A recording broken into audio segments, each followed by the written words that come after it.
Nigeria's future without oil, the need for diversification. 2 weeks ago, the Nigerian Guild of Editors urged policymakers to embark on deliberate and sustained diversification of the economy to stop dependence on oil and gas as a major source of revenue. The editors who gave this advice at the 9th All-Nigerian Editors Conference in Asaba, the capital of Delta State, said non-oil sources of revenue as lucrative substitutes to be exploited to avert the consequences of a future without oil.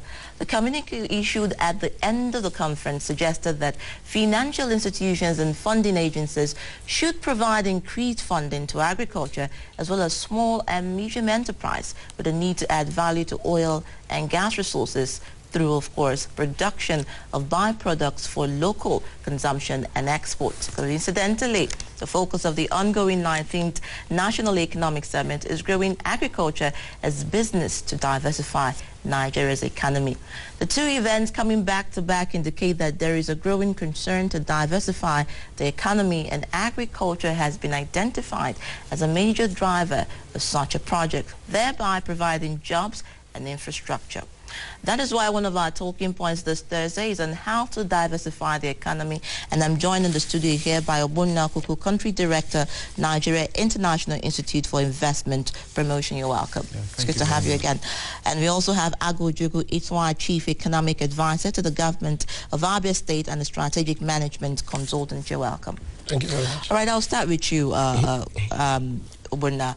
What do you think about the summit, first of all, and how do you, we recall we've had this conversation one time too many about diversification of oil and moving over to other parts, of the Nigerian resources that can produce sources of, development and employment, most especially. So talking about it again, how does this feel? I think maybe we should allow me to sound a bit spiritual today. I think, I went back to the scriptures to do a bit of research. Okay. I realized that when the children of Israel left Egypt on their way to Canaan, they had manna falling. But as soon as they got into Canaan, manna ceased. What was that? It was a signal that God was speaking to mankind that you need to work.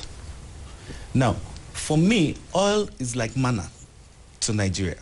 Okay. And then for us to diversify is the work that we need to do. I also believe that the man who designed the Nigerian flag, green, white, green, means agriculture plus agriculture is what will foster peace, which is the white in the middle. So we have not critically looked at this thing for us to know that this is where we should go to and how we should, get our country to start working. Look at a country like Botswana.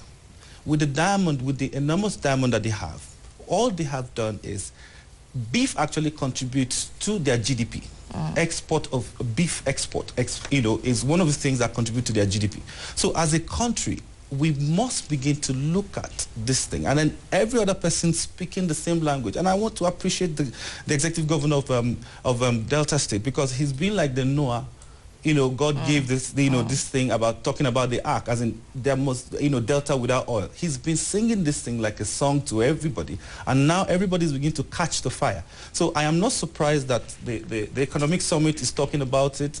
Every other summit will continue to talk about how we're going to diversify our economy. So I think is a right step, and I believe that as soon as we continue to move in this direction, Nigeria will actually get it right. All right, let me bring Ojukwu here in. You've heard him use manna, as a descriptive example. Now, of course, you have also understood the economics of oil in Nigeria. How would you explain it in the terms of somebody who has worked the arithmetic of what Nigeria could be in the year 2050 without oil? Thank you. I'd like to go spiritual also, like him. Okay. The Bible said, "My people perish for lack of knowledge."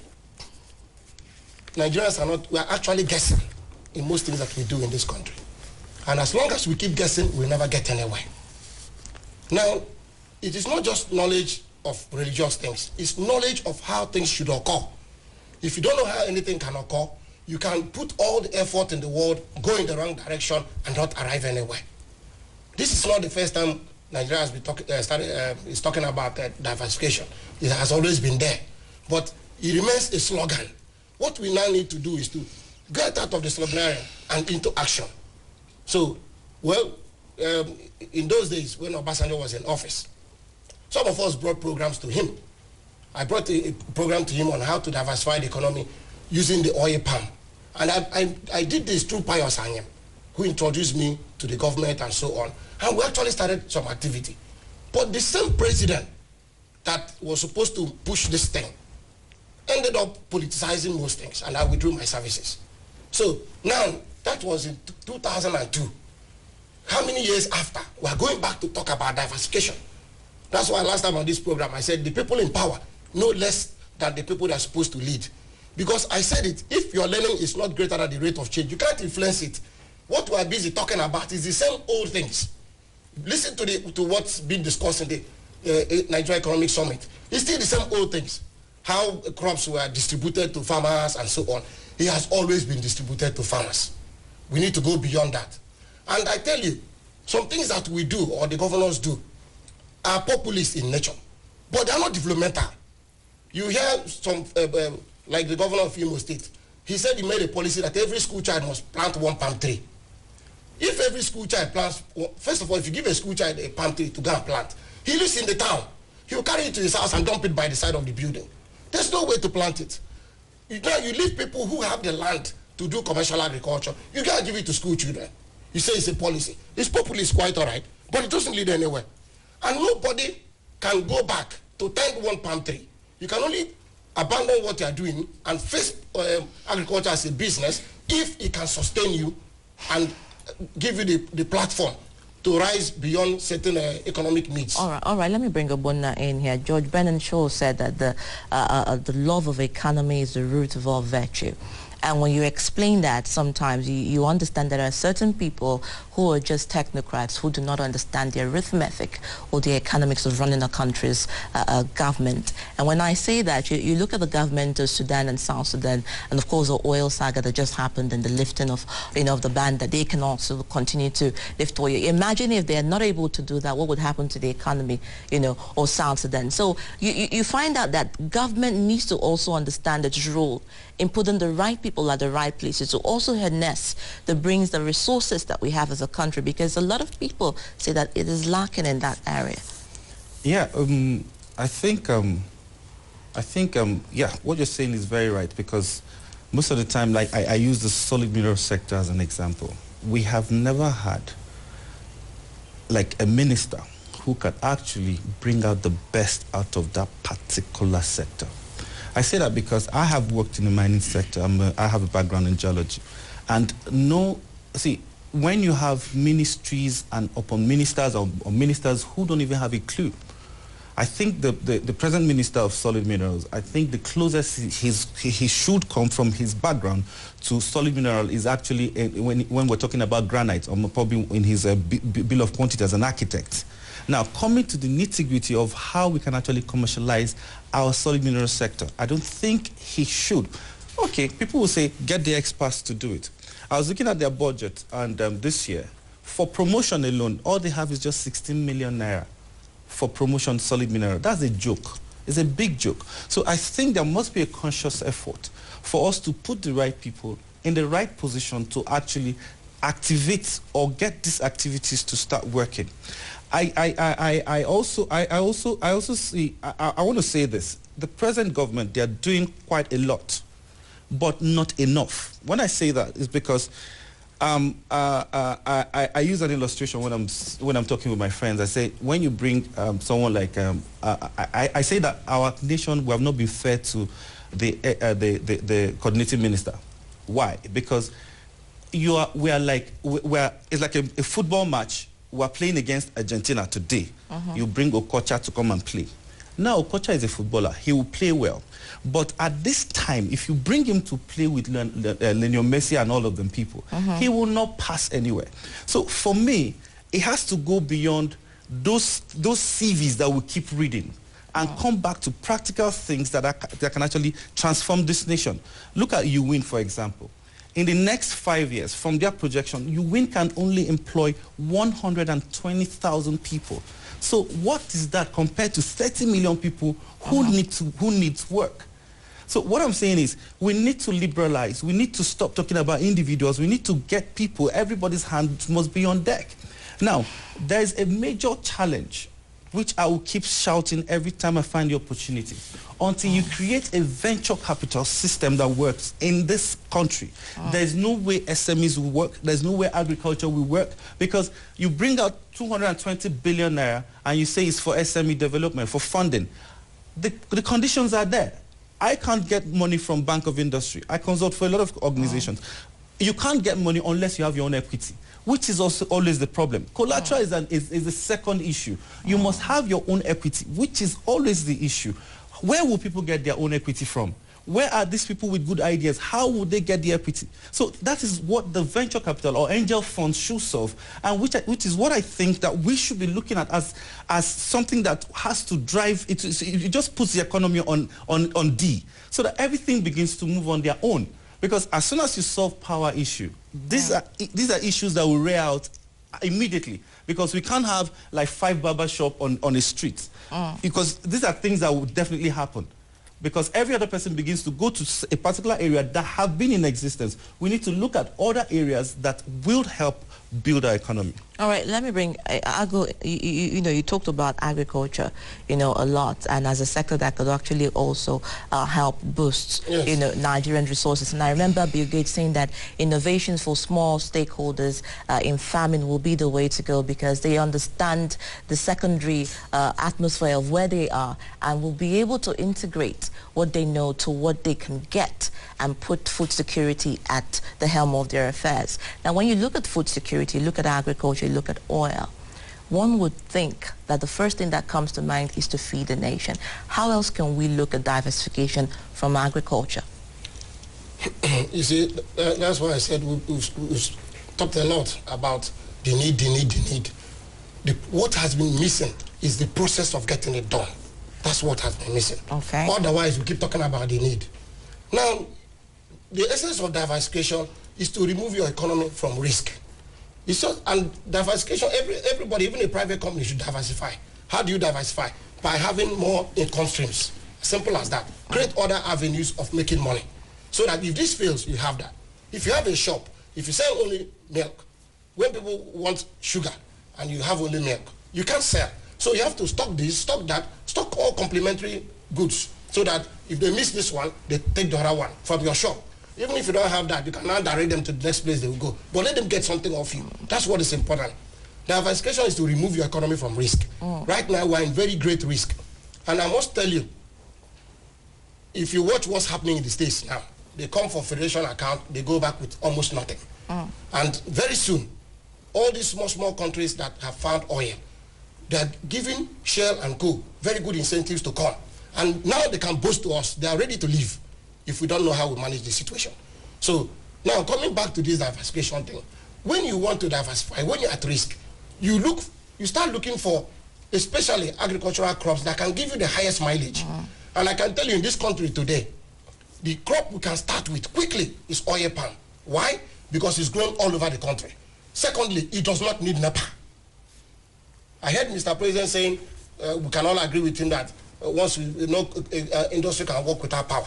Yes, this power they talk about is power from national grid. But there are industries that do not need power from the national grid, like the oil palm.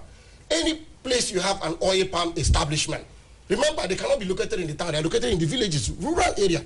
They all generate their own electricity. I generate my own electricity from my own plantation, from my own factory. So if we want to go fast, take the oil palm, start developing it, stop all these small producers who actually waste the crop. They buy firewood, which they shouldn't buy. When they buy firewood, they lose money. There's always a break-even point in every business. If you don't get to that level, you will not come into the synergistic possibilities that will allow you to make a lot of profit. And at the same time, it will not allow you to achieve the highest potentials of that industry. So you must always go to that point. In oil palm production, if you get to 1.5 tons per hour production, it becomes possible for you to now use machines that do not need NEPA, do not need petrol, do not need diesel, do not need solar. They have steam engines that drive the process. So rather than wait for Minister for Power to go and negotiate with Minister of Agriculture to find a way to do this. We start with this one that doesn't need any one of them, and they will go far. Secondly, agriculture does not only produce food, it produces materials for industry. And manufacturing matters. Remember, if you sell your products, your raw material products outside, you have now transferred the manufacturing to another country, and wherever manufacturing goes is where other services will go. But if we produce the oil palm here, and then we have factories like PZ and Co, whose raw materials are dependent on, production are dependent on oil palm. If you do that here, then you will see these factories picking up, producing, going downstream, even to more expensive chemicals that come from palm oil. Almost everything we use every day, like your lipstick is made from palm oil. Your body cream is made from palm oil. Your soap is made from palm oil. The egg you fry this morning is made from oil that comes from the palm oil. So this particular one crop does a lot. And once you plant it, it's in service for 40 years. All right. He's given one example of palm oil. I'm sure you've even heard of cassava bread, which, even though I know it's not seen in any shop except the one at the villa. Now, let's come to illegal bunkering and oil theft. We've seen the figures and the statistics. Some people say it varies because, you know, the economics will not want to alarm the situation of the country to think that the country is actually going poor, which, you know, we know that the finance minister came out to refute a few months ago. But let's look at illegal bunkering and oil theft. General, you know, Bata Debero, who is the commander for Polo Shield, said that all they do is destroy, destroy, destroy. They find these things that destroy, arrest the people that destroy. What else is next? And he said they're not even, you know, adequately equipped to fight, you know, and deal with this to the root, because he said there's a causal root effect from it, and there's also a cabal. So how do you begin to deal with it? You cannot deal with it if you don't deal with it from the top, and a lot of people are worried about it. Let's start from, they say where purpose is not known, abuse is inevitable. Now, the major problem we should be looking at now, today we're talking about agriculture value chain.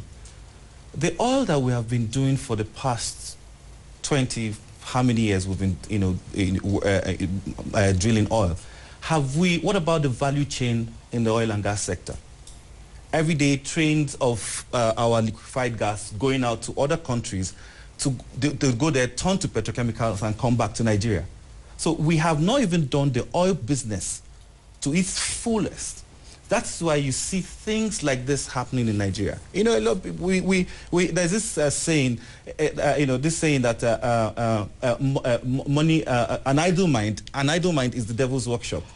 I tell them, I say, in a workshop, there must be a devil. And what's the devil? It is actually this money that is the devil itself.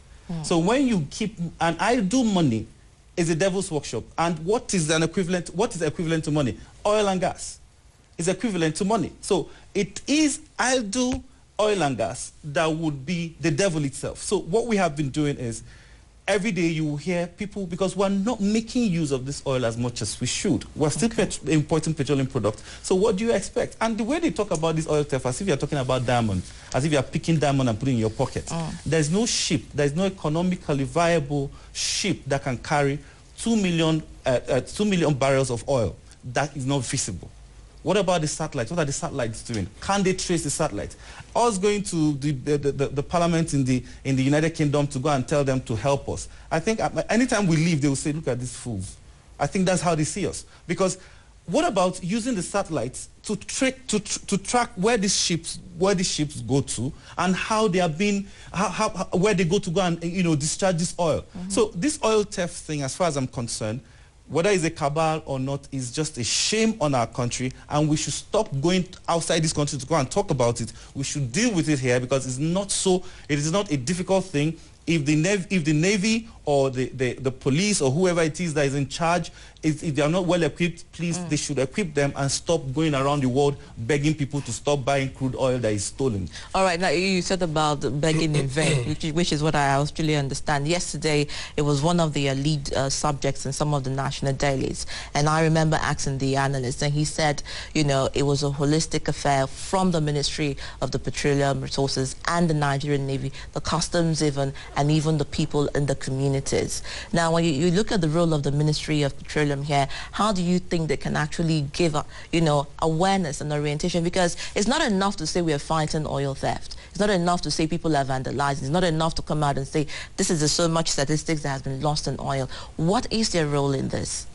The Minister of Petroleum? Yes. Minister of Petroleum, like I said, they should equip those who, like the Navy, they are the ones who have the right to, you know, watch our waterways. They should be given the equipment and the funding that they require to do what they need to do. And then, like I said, we can actually borrow some of this technology. We can pay for it, and if we can't pay for it, like somebody will humorously say, we can steal it. That's by to transfer of technology. What I'm saying is, we can actually get some of there are people who can actually do surveillance for you through via satellite. Then you can actually visualize, track one or two of this, you know, these illegal bunkers. Find out who the barons are.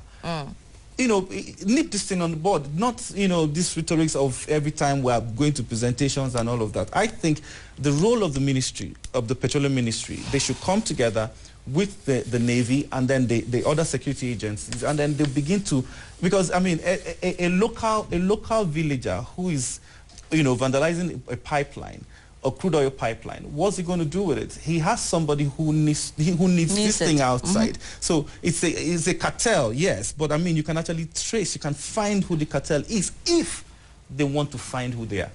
I think we need to bring this discussion back to diversification, because we have now gone into oil and gas. And there's something I like to say about value chain. You see, in this country, we come up with a buzzword, and then everybody jumps on it. Anything they say, they throw in the buzzword. Value chain, value chain, value chain. How many people have tried to understand what value chain means? They take the value chain to mean this product coming out of this product and that one. That's not what value chain is all about. We have a chain system in development. In that system, you have a supply chain which links the entire industry. And the job of any minister is to manage the entire industry. All the activities that happen inside that industry. Now, in every activity, assuming you have suppliers of materials, then you have the manufacturers of a machine, for instance, you have the sellers and so on. Each person has his own value chain inside his own activity. And value chain is not the same. If I'm into machinery manufacturing, for instance, my value chain might be, because value chain is actually the process you use to deliver your services. If in my value chain, I decide to design my machines in Nigeria, make my parts overseas, bring them back here and assemble, that's my value chain. If somebody else prefers to make his machines here, design here, make his parts in Nigeria, and then assemble to form the machine right here in Nigeria, that's his own value chain. Value chain is not fixed. It depends on what the strategy of the individual company. So anything, and the beginning of wisdom is to call everything by its correct name. Otherwise, it keeps misleading us. Sometimes I said that anytime you do something without science, if you depend on common sense will mislead you, no matter how smart you are. But if you depend on science, whatever science does is actually verifiable. You can go back and forth. So this is how value chain stands. The ministers are busy. They are not actually managing the industry that is under them. They are managing, some of them will choose one single activity and they talk about it. In agriculture, for instance, we should be talking about the people who actually develop the inputs that go into agriculture. Then you talk about those who take the inputs. If I use oil palm again as an example, you now talk about those who actually take these inputs and plant it, convert it to a farm. Now you now talk about the people who take the products of the oil palm and convert it to palm oil. You now talk about those who take it from palm oil after the shipment has occurred, because you have to move the material from one one stage to another. Who convert it now to either vegetable oil, chemicals, and so on. Then you go back, keep going down like that. In each activity, you have a value chain. Somebody might decide to be in all the supply chain activities. He does his seedlings, he gets his sprouted nuts, he does the seedlings, he does the farming, he has his meal, he goes downstream. Yes, that's integrated. All right. He's spoken about, from what I get here, the business and agriculture and the value chain. Now, I'm thinking about subsistence farming and, of course, big multinational investors who might want to come and, invest in the Nigerian agriculture.